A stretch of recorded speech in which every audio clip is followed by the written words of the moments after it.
welcome everyone. Tried to do this earlier and we had a glitch, so we're going to run it back. So welcome everyone to the November monthly market insight. We are going to go over kind of what's happening right now in the markets, and we'll talk about big election that's coming up tomorrow and how that may impact portfolios and things you can do to prepare for that election. But before we jump into that, on November 1st, the IRS released the upcoming amounts for the 401k and IRA, kind of some of those retirement plan contributions. We want to make sure we talk about those things. So some changes coming for 401ks. IRAs remain the same by and large.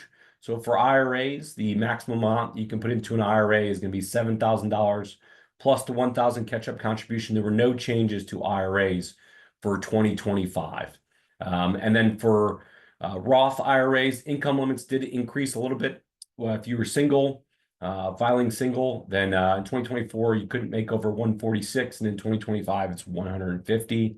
Married filing jointly, if you make over 230, in 2025, over $236,000 combined, then you cannot put money into a Roth IRA. Now, one of the ways that we help clients is we'll do what's called a backdoor Roth IRA, and we can kind of skirt around those income limitations. But if you're making contributions into your Roth IRA and you make over one of those amounts, then you've made an ineligible contribution. For 401ks, we did get a change.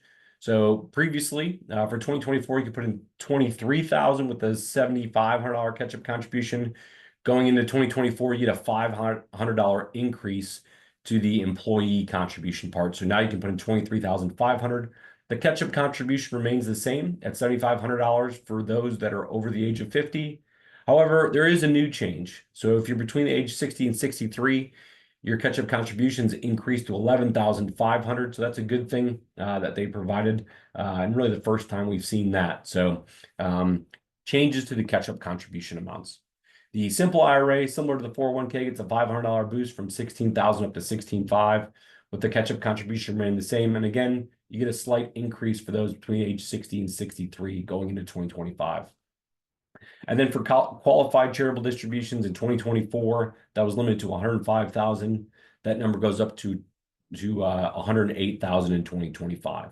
So those are some of the big changes that are happening with retirement plan contributions between 401ks and IRAs. And that's a good time to kind of go back and look at what are your plans for 2025.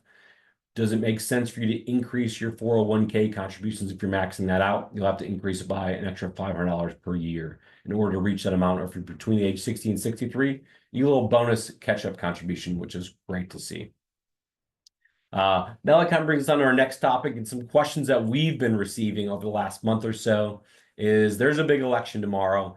And if you open the news app on your phone, you're going to see a lot of fear mongering and famous people like Mark Cuban telling you that if Trump wins, he's going to pull all his money out, and vice versa. If Bill Ackman, the hedge fund manager, says if Kamala wins, he's going to pull all his money out. So what should you do with your money? And some of the questions we've been seeing around, kind of our office and when we're meeting with clients is, should I make any changes to my 401k if one of the candidates gets elected? And our answer is really no, right? We want you to trust the data and avoid any emotional decisions around the election.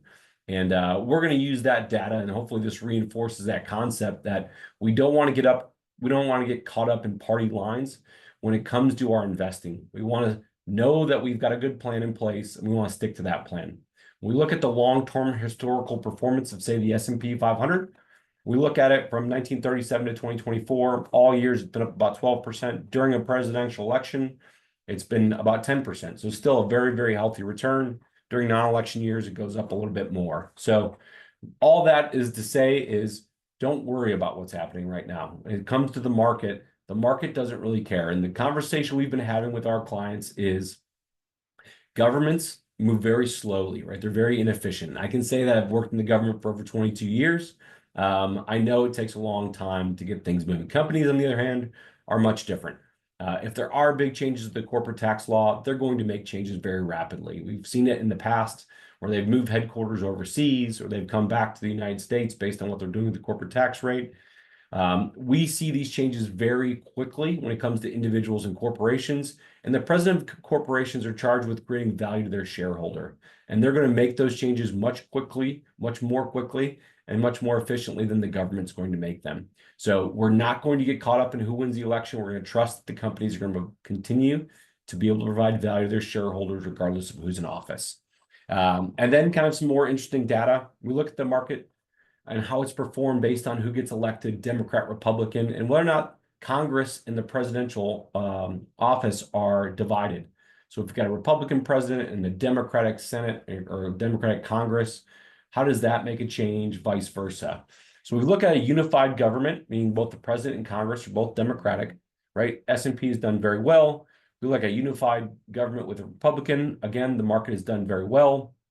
A divided government, where we got a Democratic president and a Republican Congress, market has still done very well.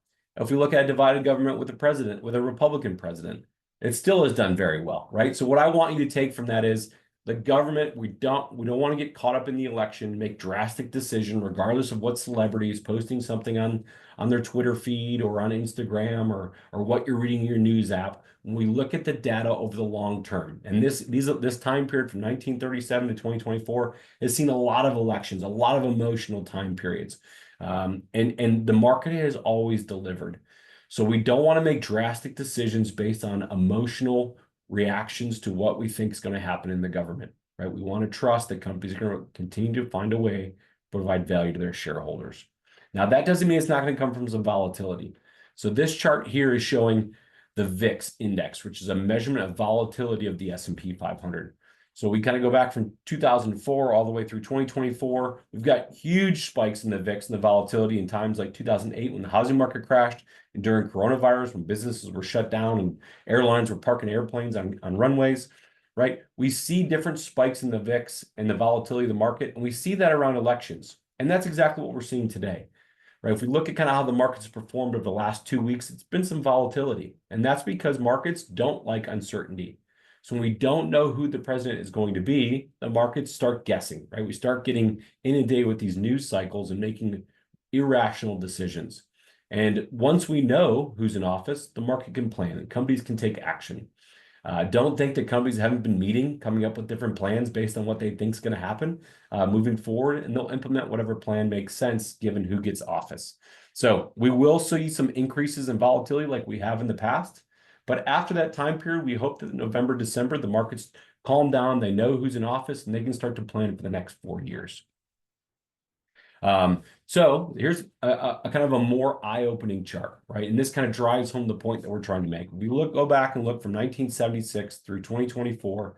If we invest in the S&P 500 and we didn't care who was in the office, right? We took our approach that we take at Bolt Financial Group to investing is let's find a really solid portfolio that's been through elections, that's been through the 2008 housing market crash, it's been through coronavirus, it's been through the dot-com burst, right? It's been through a lot of different changes that have happened in the market. And over the long period, it has always delivered. So if we didn't care and we blocked out the election cycle, we invested in it, and we didn't do anything, we get this orange line where the S&P 500 has done very well. On the contrary, the dark blue line and the light blue line show if I was only investing in the market when you pick your flavor who was in office.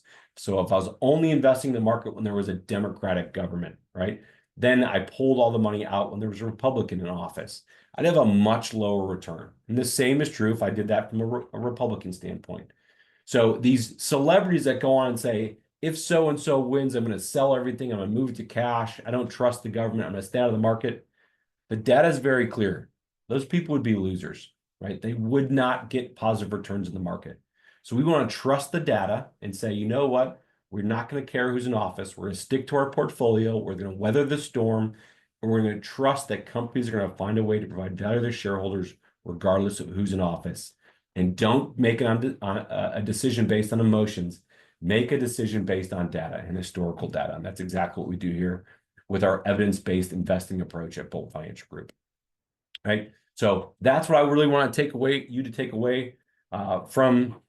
today's monthly market insights here for November is Big changes to 401ks moving forward. I shouldn't say big changes. Some new interesting rules with the super catch-up contributions starting between age 60 and 63, which is a really positive thing. And some very slight increases to the 401k, but to update your contributions for 2025, and then no changes for the IRA in terms of the amount that you can contribute for 2025. And then the elections here, it's happening tomorrow. Get out and vote for whatever party you wish for.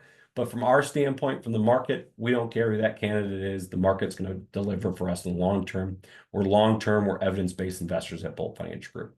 So that's everything we want to talk about today. Hope you have a wonderful week, and hopefully you get out tomorrow and have some time to vote. See you, everyone.